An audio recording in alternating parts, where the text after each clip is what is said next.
opportunity and this lovely morning of 2023. In this, we all are participants to make our country more prosperous and more sustainable in the growth of the country's economy and the GDP. We all have a role in making our country more prosperous than the prosperous countries what we have in this transition period of energy and energy management issues. Very soon, we'll all have the competitiveness, the energies to go inside the arenas of energy management and energy application systems. Very soon, all over the world, due to global warming and pollution, we are made to go away from the coal industry, fossil fuel industry, and we are able to get associated and get friendly with other technologies. So in one of my endeavors to make sustainable and green energy systems viable and profitable and make the country economical and energy efficiency in such a way that we will be self-sustained. India, very soon, it does not require to import any of the fossil fuels that we are doing today. So, let me introduce myself. I am Dr. Srinivas Bhaskar Charanti. I am coming from Hyderabad, Andhra Pradesh, India. And for the past 30 plus years, I and my wife, we are doing research on different verticals for power generation. Knowing this thing very early, in 1990 itself, we started this institution in Hyderabad. When we were studying, the institution was very clearly showing the implementation of global warming and pollution, because mass mining of fossil fuels and the release of methane in the atmosphere is the main source of global warming. Once the methane is released, it should be destroyed, but it cannot be destroyed when we are doing the mining. In the layers of the earth, there is a lot of methane. In coastal areas, when we are talking about production of rice, we are having a lot of methane. And in the areas where we are having the coastal areas like mangroves, we are having a lot of methane. Because the atmosphere is sustainable only when the methane and other issues are removed and global warming is curtailed. So for this system, we have come with positive solutions using the maths and physics what we have learned in the engineering college. So we have started this institution in 1990, and then we started to grow slow and steady. So I am really grateful on this occasion for giving me this opportunity to speak in front of the dignitaries what we are present over here, and you're also eminent and efficient in your own areas. You are leaders in your own areas and you are masters in your own areas. So my humble gratitude to Coal Authority of India, to NMDC, to Nikon, to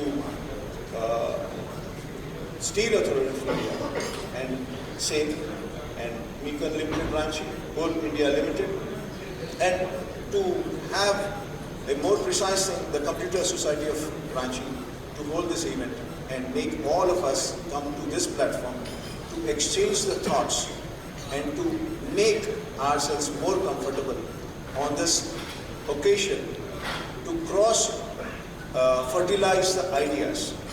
And then when we are talking about the industry for energy as well as the steel, it both coincides and it is going hand in hand as of today.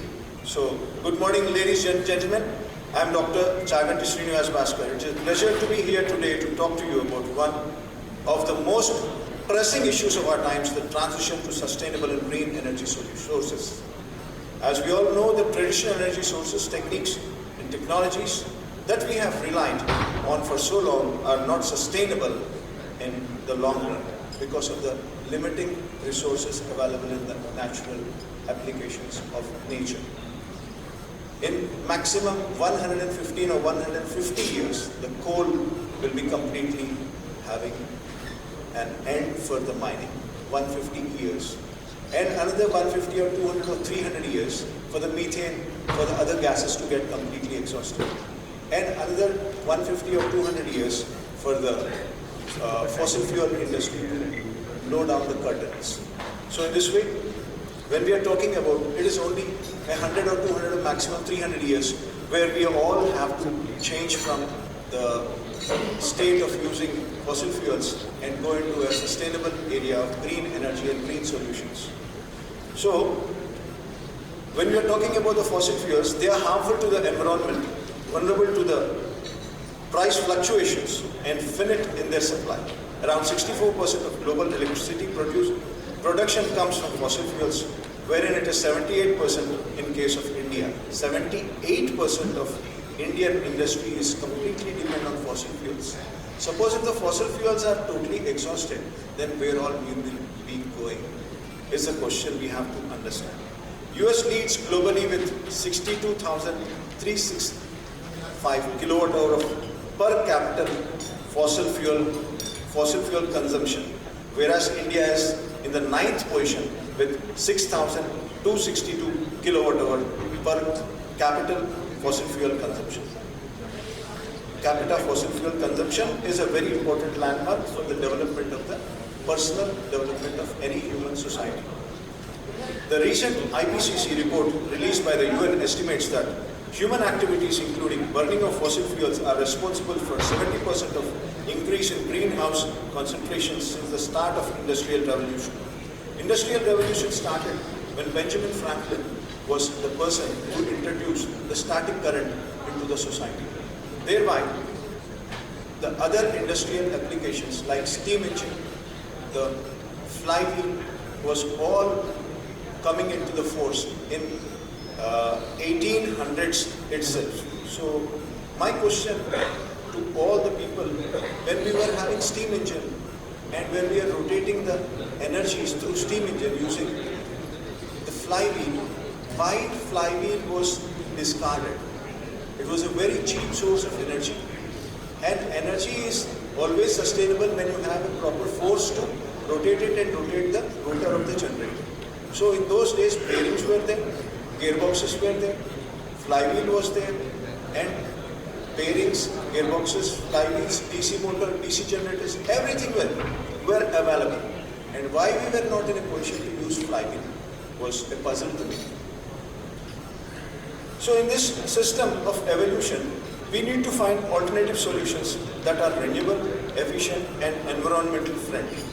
I stand before you today with immense pride in my country and the work that my wife and I dedicated our lives to serve this motherland of ours. We spent more than 30 plus years to do research on 21 different verticals like buoyancy, like in-pipe cascading. We did a pilot project in US on Riverside, California. We have spent more than $20 million for a beautiful product called in-pipe cascading, where you don't require any dam to be constructed. It is just by the flow of the water, you will get as much energy as you really require for your industry. So we did research in pipe cascading and in flywheel energy systems in US. I stand before you today with immense pride in my country and the work with my wife. She is the main monopoly to make me understand the value of hybrid systems, hybrid integration of mechanical batteries. It was she who made me to understand by mixing 2 or 3 different kinds like siphon mixed with in-pipe cascading mixed with flywheel mixed with some other applications where like rotational energy and battery operated